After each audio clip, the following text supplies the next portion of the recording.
What's happening, people? Welcome back. Objectivism. Is it the right approach to life? Is it the right philosophy for us and for human existence? Was Ayn Rand correct? That's essentially what I'm asking and answering in this two-part video series, beginning first with a clip, a snippet from my Russian Brothers podcast, Lex Fridman's podcast, where a man named Aaron Brook details and defines Ayn Rand's objectivist philosophy. I will give my opinion and retort on that description. And then in the second video, I will play a snippet, a clip of Ayn Rand speaking directly herself, defining and detailing her own philosophy. And in that video, I'll explain exactly where I agree, where I disagree, and where I believe things can be furthered and improved. And I think you'll actually be surprised, quite surprised, at how much I actually agree with here. So let's dive in. My name is Lex, and you could call me a philosopher or even a guru because I teach people how to perform existential rehab on themselves. But I simply consider myself a communicator and a student in the art of living well in an unwell world. Welcome to my channel. Just go through the branches. You start with metaphysics, the nature of reality. And objectivism argues that reality is what it is. It's kind of harkens back to Aristotle, law of identity. A is A.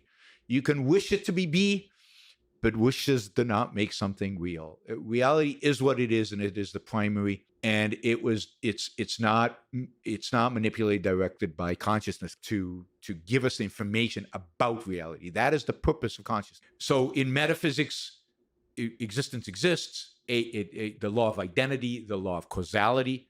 Things are, the things act based on their nature, not randomly, not arbitrarily, but based on their nature. So as far as metaphysics go, reality is reality. Absolute reality is simply what it is. That's likely the ground, the floor, the foundation, the essential beingness of all existence that can be conceived of, that actually could exist, that is true. So reality is reality without a doubt. And we do not affect the absolute. We are individual, we are non-absolute, we are contextual, we are dependent, we are contingent, we are parameterized, we're limited, we're individual human beings, we're single people. So we don't affect the absolute. We are composed of, supported, and sustained by the absolute. However, there is a reality that we actually can affect. That's the reality of the self, the individual, the personal experiential realm inside of our minds. We can create whatever reality we want there and experience that as if it was real. We do it all the time. We get lost in narrative. We get lost in fantasy. We go into a haunted house and we freak out because we've told ourselves a narrative that we're actually going to die this time, that this is not a game, that we thought they were playing. Everybody convinced us that they were playing, but this is really seriously a threat and we're in danger. There is an objective reality available to us as human beings, a reality that can be agreed upon and reached through reasonable, logical, rational means, empirical means. There is a human contingent and contextualized reality that is our reality.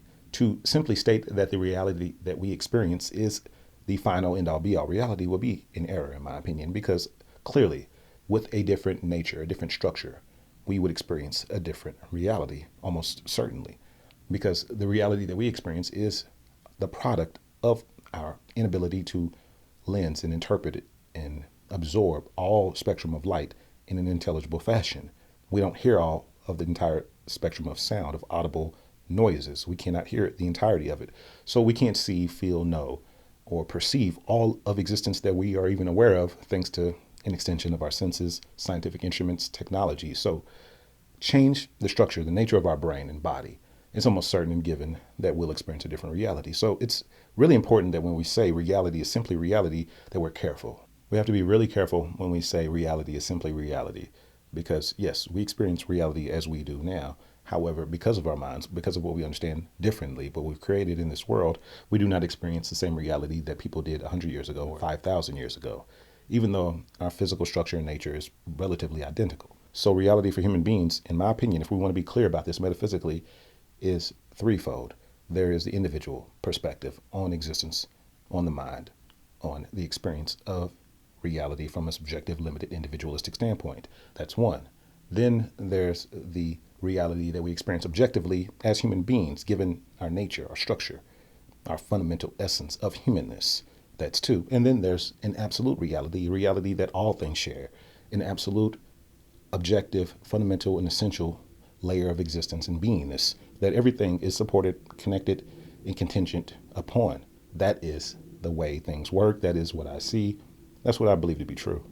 And then we have the tool to know reality. This is epistemology, the theory of knowledge. A tool to know reality is reason.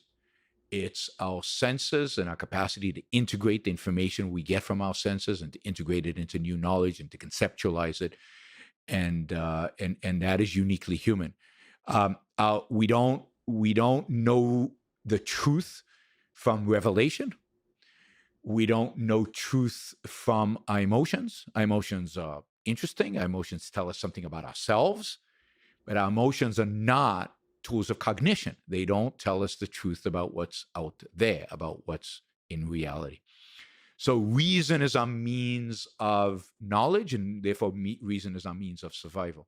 When it comes to epistemology, I think this championing of reason above all else is very short-sighted, very narrow, very limited, very dangerous, very unevolved, and very unenlightened. We clearly would not be where we are as a species without our capacity to reason. The ability to rationalize new information and subjective experiences is important. However, that's not all we have. That's not all we are. We have much more when it comes to the ability to know this world, this reality, this environment ourselves.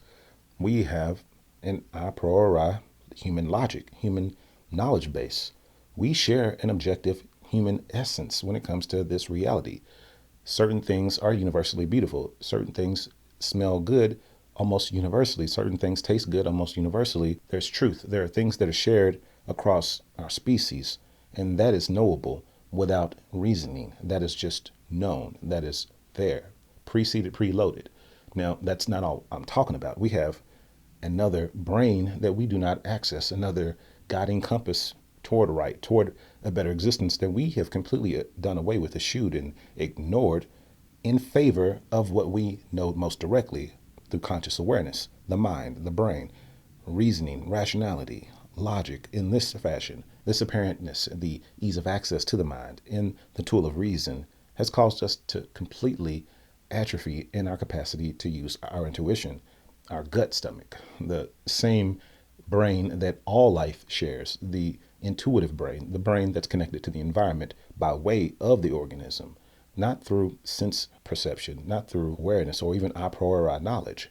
Literally, a connection and intelligence that's had by being whatever you are. The same way a fish can navigate because it is a fish in the ocean through magnetic fields or whatever the heck it does, or a bird knows how to fly, the same way a human knows how to be a human being and right themselves and find their way toward a better existence. We have this intelligence in us. We don't accept it, we don't acknowledge it, and whenever we feel it, we usually betray it in favor of reason, because reason is the name of the game in this world. Reason is the way we operate in a mental world. That is the way you have to operate in a world sustained by mind, a world constructed by human mentation, human thought. And because intuition will likely have us walking away from this world of thought, this world of mind, the world of man, in many cases, in many instances, we have defaulted to ignoring our intuition and going with our reasoning capacity because we have believed mistakenly that this world is the end all be all, that we must adhere to it, cling to it desperately in every mode, in every way, or we will be ostracized, outcast, and exiled, and then we will die. This is a primitive fear, but no longer a justifiable fear for modern man, for modern human beings. Not really. You're not going to die if you ignore some social convention, some norm, or some expectation of you in most cases. So reasoning is really important. Reasoning is really powerful, but it is not the end all be all. We have much more, the intuition, and we need to learn how to tune in with that more evolved brain. The prefrontal cortex is a recent advent in evolution in biology. The gut brain, the intuitive brain, is almost certainly more evolved than the prefrontal cortex because it's likely had and shared by all life. It is the way of operating and navigating in a natural, independent reality, in a naturally occurring environment. When we create an environment that rides on top of this, an environment of mind, an environment of thought, an environment of mentation, labeling, compartmentalization, categorization, and quantification, we must use reasoning. That is why I believe so many people have mistakenly believed it was the holy grail of human capacity. I used to believe that too, but I no longer believe that. I now believe that reasoning, thinking, overthinking, thought in general is likely what's causing us most of our suffering. That is a tool that we should use, pick up, and put down when it's no longer useful, when it's no longer needing to be deployed in life. Only individuals reason, just in the same way that only individuals can eat. We don't have a collective stomach. Nobody can eat for me. And therefore, nobody can think for me. We don't have a collective mind. There's no collective consciousness. None. It's bizarre that people talk about these collectivized aspects of the mind. They don't talk about collective feet and collective stomachs and collective things.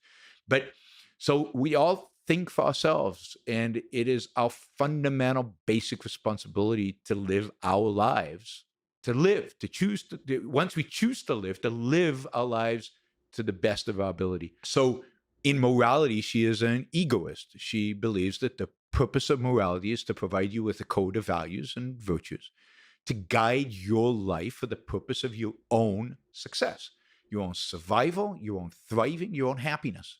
Happiness is the moral purpose of your life. The purpose of morality is to guide you towards a happy life. Your own happiness. Your own happiness. Absolutely. Your own happiness. An ethics predicated on self-interest is something that I can get behind.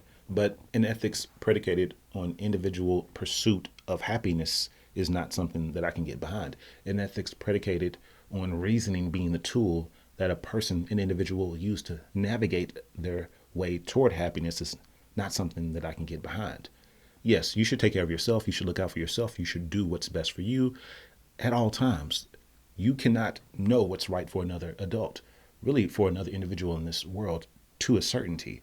However, if you're responsible for other people, clearly you have to do what you think is best for them because for the time being, you don't believe them to be fully capable. That should be a limited phase of life for everyone. Everyone should be seeking what's right and best for them because, like I said in the beginning, metaphysically, we are a self-contained closed universe from the personal standpoint, from the individualistic experience of existence. You can't know what's going on in here any more than I can know exactly what's going on in your mind, in your body, in your heart. However, because we do have this epistemological logic seated, rooted, preloaded in us, we can know certain things with some confidence. We are human and we can know certain things about other humans because of that human essence that we all share. Now, the self-interest should not be predicated on happiness being the ultimate goal, the pursuit, because happiness is not sustainable. Happiness is simply the other side of sadness. It is a feeling, and feelings come and go. They're like a wave. The only way the wave can be sustained is if there's continual energy injected in that wave. If not, they will dissipate and you will see a placid body of water. That's the same thing you will experience in your own existence, in your own awareness, if you allow it. So I think the better goal is right, good, because good can be sustained. If you consider good being peaceful, being still, that can be sustained with almost no energy. Actually, it would take energy to disturb that. Now, using reasoning to reach this state of good is not necessarily the way to go either, because reasoning is limited. Like I said, reasoning is limited to the world of thought, the world of mind, man's world in most cases. You can use reasoning in a natural, independent reality, in existence, in nature, in the world that is at large, the world that we call the earth, the universe, the solar system, the galaxy, what have you. You can use reasoning there to navigate. However, that is limited in its effect, in its need to be used. What needs to be done is to cultivate this epistemological blind spot called intuition, called the gut brain, called the compass of right. That will help guide us toward a better existence simply because this is the thing that tells us when we're off, not our feelings of being sad or being happy, our emotions of feeling loved or supported. It's simply, are we good? Are we right? The thing that is linked to disgust, the thing that keeps us from absorbing, ingesting, and digesting poisonous, ruinous food, the thing that gives us an aversion toward wrong environments, the thing that gives us an aversion toward wrong people. It's not here, it is here. It's not here, it's here. We know it, we feel it, yet we ignore it most of the time because we're operating with the wrong epistemological narrative. So she rejects the idea that you should live for other people, that you should live for the purpose of other people's happiness. Your purpose is not to make them happy or to make them anything. Your purpose is your own happiness. But she also rejects the idea that you could argue maybe the Nietzschean idea of you should use other people for your own purposes, right? So every person is an end in himself. Every person's moral responsibility is their own happiness. And you shouldn't use other people for your own, shouldn't exploit other people for your own happiness, and you shouldn't allow yourself to be exploited for other people. Mm-hmm. Every individual is responsible for themselves. And what is it that allows us to be happy? What is it that facilitates human flourishing, human success, human survival? Well, it's the use of our minds, right? Goes back to reason. So the enemy of reason is force. The enemy of reason is coercion. The enemy of reason is authority. And what reason needs is to be free, to think, to discover, to innovate, to break out of convention.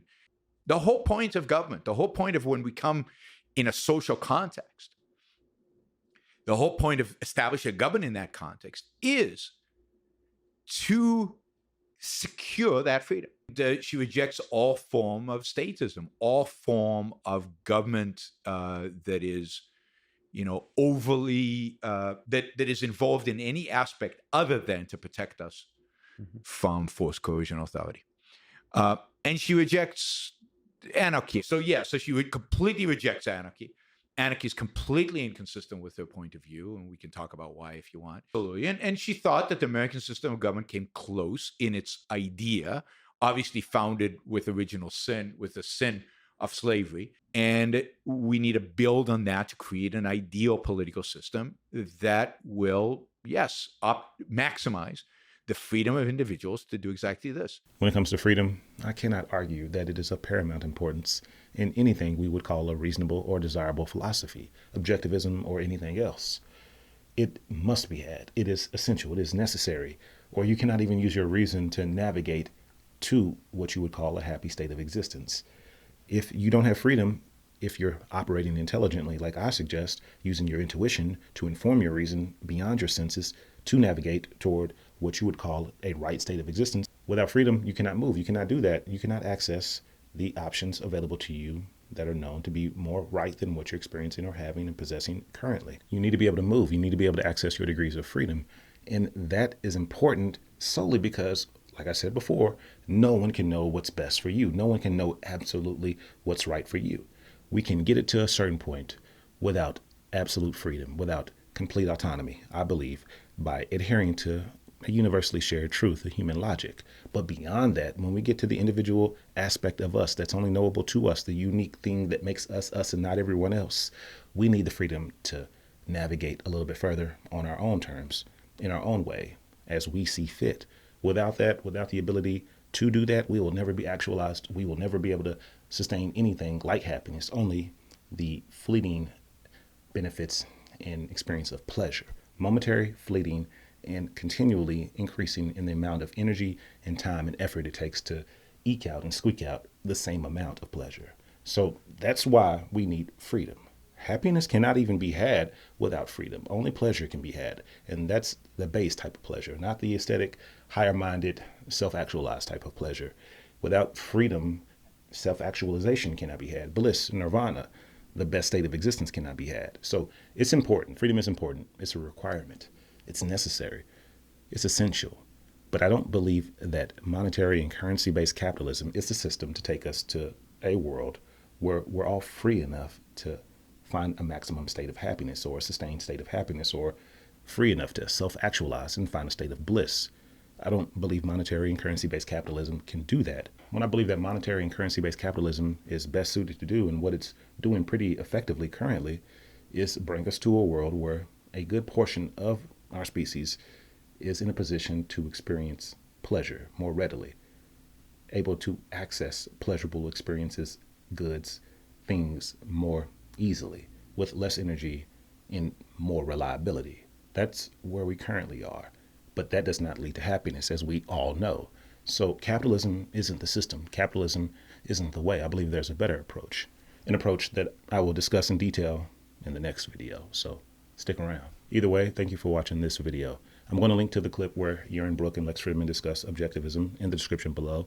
Make sure you like and subscribe to see part 2, where I play Ayn Rand discussing objectivism in her own words, and essentially use that video, that clip, that segment as a framework, as a template to discuss what I believe we should be holding as a philosophy, a philosophical model that I will offer up to you for criticism, one that I think should help all of us find a way to the best life, the best experience of this existence that we can possibly imagine. So I hope you enjoyed this. Thank you for watching once again. See you on the next one. Take care. Later.